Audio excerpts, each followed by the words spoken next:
Halo semuanya, welcome back di RF Channel on YouTube. Masih bersama dengan Ryan Filbert. Dan kita pada kali ini akan membahas topik mengenai 25 perusahaan terbaik Indonesia yang kebal inflasi. Bahkan kalau nggak salah, nanti di akhir Anda nggak akan menemukan 25, tapi saya kasih 30. Dan saya juga akan kasih listnya bagi Anda. Karena apa? Karena ternyata ada perusahaan di TBK di Indonesia yang secara data yang akan kita bahas kali ini totalnya 95 perusahaan yang kebal inflasi dalam 5 tahun. Keren? Kita akan lanjut ya, mulai ya. Oke, nah bagi Anda yang belum meng-add WhatsApp saya, Anda bisa add WhatsApp saya di 0895 07080789. Terima kasih bagi Anda yang sudah add WhatsApp saya, memberikan saran, bertanya, mencaci maki pun terima kasih juga. Kenapa? Karena ketika Anda memberikan saran, ya salah satunya ya seperti video ini.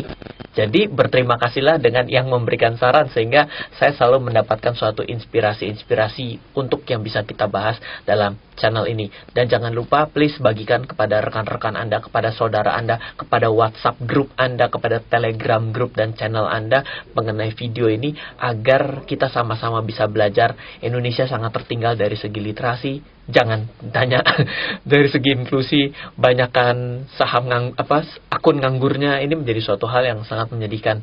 Dan mau dalam keadaan ekonomi naik, ekonomi turun, yang penting adalah cara berpikir yang benar untuk bisa membuat kita bisa kembali pulih. Oke, kita akan mulai 25 perusahaan terbaik Indonesia kebal inflasi.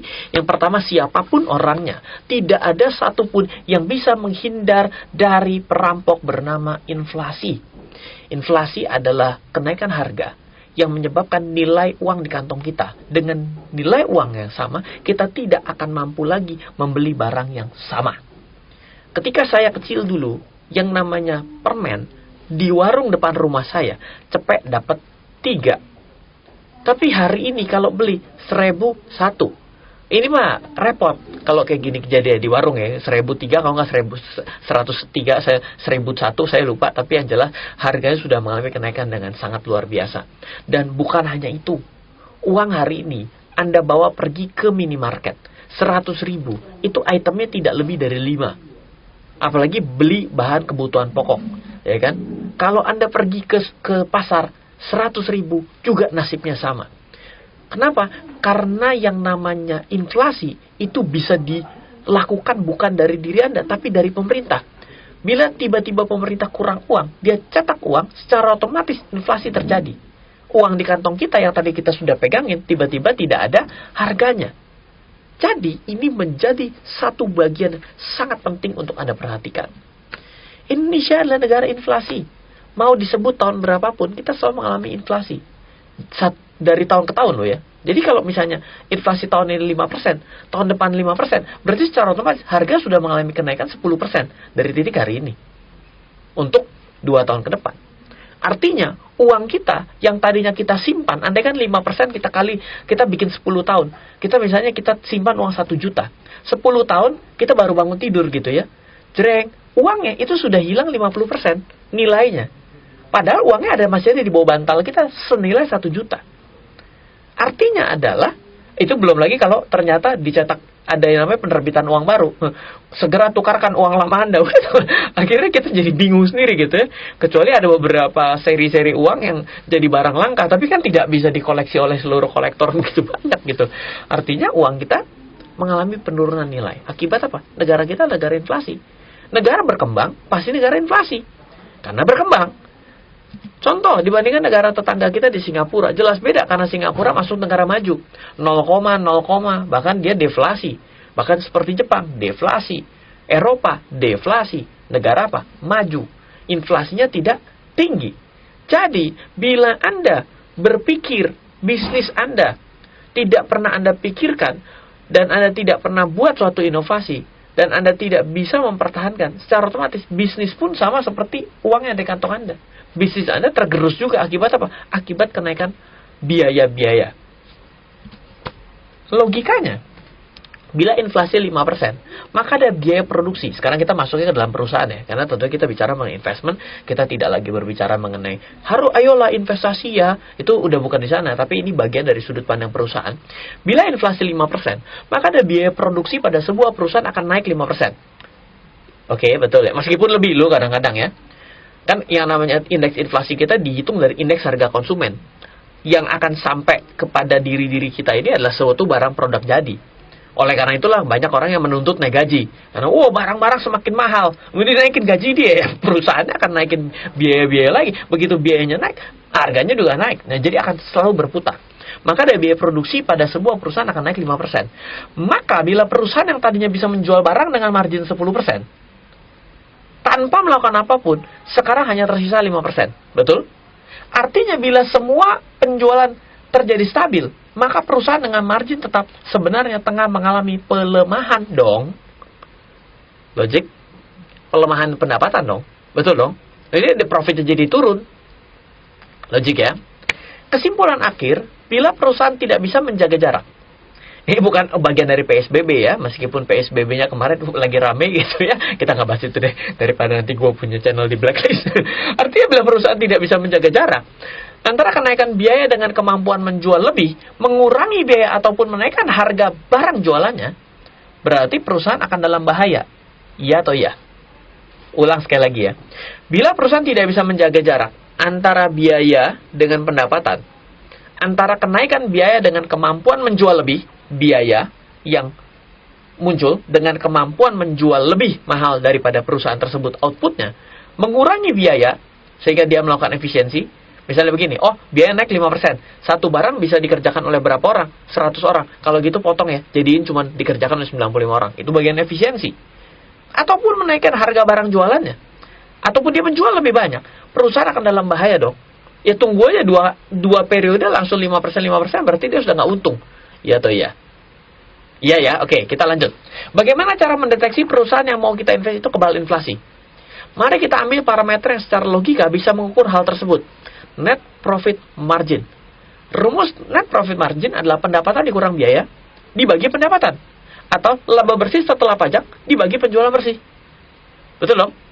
NPM, nah itu rumusnya itu. NPM ratio adalah net profit dibagi revenue. Kalau Anda mau mendapatkan percentage, maka Anda kalikan secara 100%. Maka secara otomatis mendapatkan percentage-nya.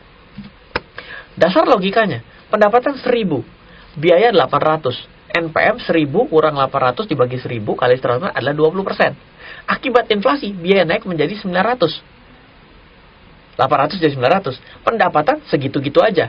Maka NPM 1.000 kurang 900 dibagi 1.000 dikali 100% sama dengan 10%. Turun dong NPM-nya.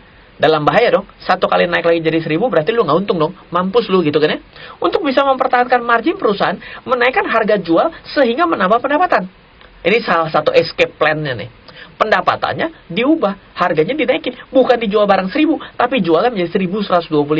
Maka 1.125 dikurang 900 dibagi 1.125 dikali 100% adalah 20%. Balik lagi. Jadi untuk mempertahankan net profit margin, akibat kenaikan biaya adalah dengan cara menaikkan harga. Gampang ya? Kita lanjut. Mempertahankan profit margin, menaikkan harga jual. Ada trade-off-nya. Rawan terjadi produk substitusi. Kamu naik ya? Ya udah saya nyari yang nggak naik deh.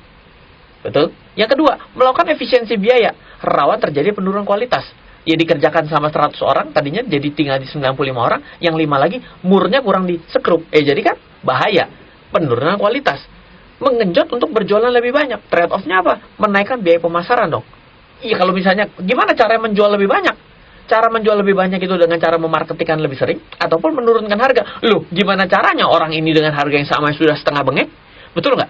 Jadi mempertahankan profit margin yang ditempuh oleh perusahaan akan ada 3. Anda juga bisa lihat. Tapi kita tidak akan bahas sejauh itu.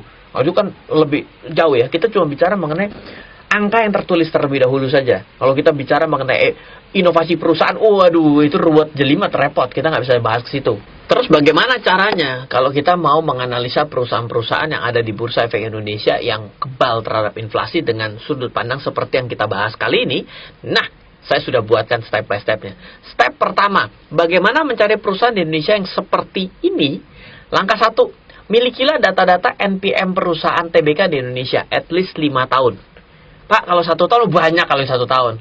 Pak, 1 tahun kalau di 2020, ya memang rada berat. Tapi tetap saja untuk hanya di atas inflasi itu adalah suatu hal yang mudah. Kalau Anda challenge dengan cara di 3 kali lipatkan dari inflasi, di challenge mengenai selama 5 tahun di atas 3 kali inflasi, itu baru lebih berat. Gitu ya. Jadi, pertama adalah milikilah data-data NPM perusahaan TBK di Indonesia. At least 5 tahun. Yang kedua, langkah kedua, cari data inflasi di Indonesia. Cara mencari data inflasi di Indonesia itu sangat gampang. Ini hanya masalah kerajinan saja. Susah, kalau udah jadi investor malas pula, repot lah. Iya, jadi investor malas dalam melakukan, tapi tetap rajin dalam berpikir, itu sih oke gitu. Tapi kalau malas segala-galanya udah nggak ada obat.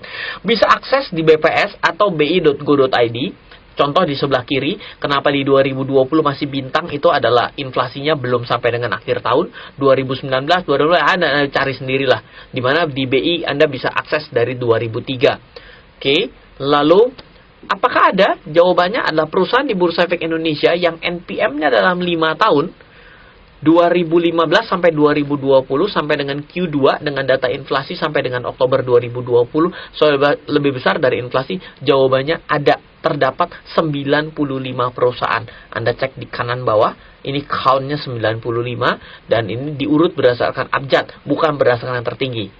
Nah, sesuai dengan janji, 25 perusahaan yang tertinggi siapa saja dalam 2015 menuju 2020? Saya sudah siapkan untuk Anda. Perusahaan apa dari 2015 sampai dengan 2020 yang memiliki peringkat NPM tertinggi dalam 5 tahun in a row? Jadi dia harus peringkatnya terbaik di 2015, terbaik tertinggi di 2016, terbaik tertinggi dijumlahkan semua. Peringkat terbaiknya itu yang paling kecil ada yang paling atas. Maka jawabannya ada seperti di layar Anda. Ini sudah saya screen sampai saya batasi sampai 30. Anda pasti nanyakan Excel-nya, oke, nggak apa-apa. Saya lagi baik. Saya sudah siapkan. Anda tinggal akses di googl.my.id/NPM NOV20. Anda akses pada kolom deskripsi di bawah untuk bisa mendapatkan link downloadnya. Saya sudah siapkan. Karena saya kadang-kadang capek, pegel. Cuma di komennya bukannya bagi Excel-nya. Ya ampun, udahlah. Akses di bawah saja biar gampang gitu ya. Saya sudah buatkan ada nama-nama tidak akrab dan nama-nama akrab ya. Kalau nama-nama akrab Anda bisa ketemu. Tapi ingat, ini baru berbicara NPM. Bukan arti perusahaannya sehat. Kalau perusahaannya sehat, Anda harus cari dengan rasio yang lain dan Anda harus lihat dari sudut pandang rugi laba yang lainnya. Kalau tidak, Anda terjebak dengan perusahaan yang hanya bisa memberikan margin secara persentase yang tinggi. Bisa saja dengan penjualan yang tidak besar, tidak banyak. Bisa juga dengan kondisi-kondisi yang lain yang Anda harus perhatikan dari sudut pandang hutangnya. So, ini hanya sebuah cara untuk mendapatkan sudut pandang lain dari perusahaan-perusahaan yang bagus. Bukan hanya berbicara mengenai hutang, bukan berbicara mengenai untung, tapi berbicara apakah produknya secara margin itu bisa selalu sustain di atas dibandingkan dengan yang lain. Oke, mungkin itu saja untuk kali ini dan saya akan memberikan sharing kepada Anda informasi dari tim saya bahwa pada tanggal 21 sampai dengan 22 November, minggu depan, dan juga 28 sampai 29 November, ada trading camp dan fundamental camp, di mana trading camp ini adalah belajar trading bersama saya. Saya memiliki jam terbang trading lebih lama dari tahun 2004, dan kalau belajar fundamental, saya tidak lebih lama dibandingkan trading, saya mulai dari tahun 2008, dan saya sudah menulis buku, terdapat 17 judul buku yang bisa Anda pilih dalam bahasa Indonesia, dan 1 judul buku dalam bahasa Inggris yang bisa Anda cek di Kindle, dan saya membahas mengenai analisa laporan keuangan dan juga analisa teknikal yang bisa Anda praktekkan bukan hanya di market Indonesia, tapi Anda juga bisa praktekkan pada market luar negeri, misalnya pada US stock market, ataupun Anda berinvestasi pada bursa lain, misalnya India. Salah satu murid saya ada yang belajar dan juga mempraktekkan investasi di India. Silakan Anda bisa menggunakan semua strategi-strategi tersebut dan juga metode valuasi-valuasi yang sesuai dengan kaidah yang ada secara best practice. Oke, silakan Anda daftar di 0852 882 6187. Sekali lagi 0852 882 6187. Bila Anda mendaftarkan sekarang, Anda akan mendapatkan 2 hal. 1, akan mendapatkan belajar step by step untuk US stock market yang terpisah, di mana kalau Anda beli nilainya adalah 3.500.000 dan Anda akan mendapatkan speed course, adalah suatu pelajaran untuk bisa mengenal yang namanya kualitatif dan kuantitatif analisis dari technical, fundamental, dan juga bandarmologi.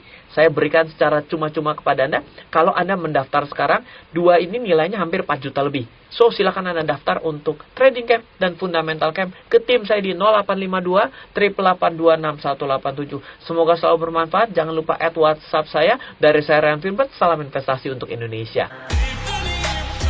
Terima kasih Anda telah menyaksikan RF Channel, sumber informasi dan inspirasi kecerdasan finansial, bisnis, dan strategi investasi oleh Ryan Filbert dan tim. Untuk mengundang Ryan Filbert mengikuti seminar, kelas, dan pelatihan yang diadakan RF Team maupun melakukan pemesanan buku-buku bestseller Ryan Filbert, silakan hubungi 089 5070 80789.